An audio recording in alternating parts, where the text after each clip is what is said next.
के समक्ष हिंदी भाषा पर अपने विचार लेकर उपस्थित हुई हूँ। बाकी सभी भाषाओं को मैंने किताबों में रखा, लेकिन हिंदी भाषा को मैंने अपने भावों में रखा। आप सभी को हिंदी दिवस की हार्दिक शुभकामनाएं। हम सभी जानते हैं कि हिंदी दिवस प्रतिवर्ष 14 सितंबर को मनाया जाता है। दरअसल आज़ादी के 2 वर्ष उपरांत 14 सितंबर 1949 को हिंदी भाषा को आधिकारिक रूप से राजभाषा का दर्जा दिया गया था।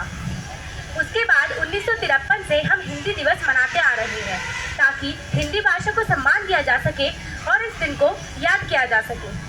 साथियों, हिंदी भाषा का जब नाम आता है या फिर भारत से जुड़ी हुई किसी भी बात का नाम आता है तो हमारे शरीर में अपने आप ही एक अलग ऊर्जा अर्जित होने लगती है, एक अलग ही उत्साह उत्पन्न होने लगता है।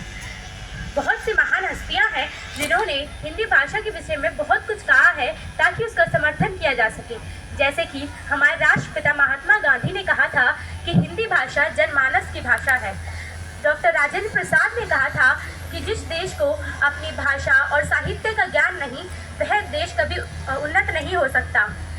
और आचार्य विनोबा भावे ने कहा था कि मैं सभी भाषाओं की इज्जत करता हूँ, लेकिन अगर मेरे ही देश में हिंदी की इज्जत ना हो, ये मैं सह नहीं सकता। हिंदी ही एक ऐसी भाषा है जिसने हमारे देश को एकता के धागे में पिरोए रखा है। भारत एक विविधताओं में एकता वाला देश है। इसमें इतनी विविधताएं हैं, जैसे कि कितनी सारी बोलियां बोली जाती है, विभिन्न वेशभूषाएं हैं, विभिन्न बोलियां हैं, इतनी विविधता है, फिर भी एकता है। किस वजह से? सिर्फ और सिर्फ हिंदी भाषा की वजह से। हिंदी भाषा भावों की अभिव्यक्ति है। हिंदी भाषा केवल एक भाषा नहीं, हम सबकी पहचान है।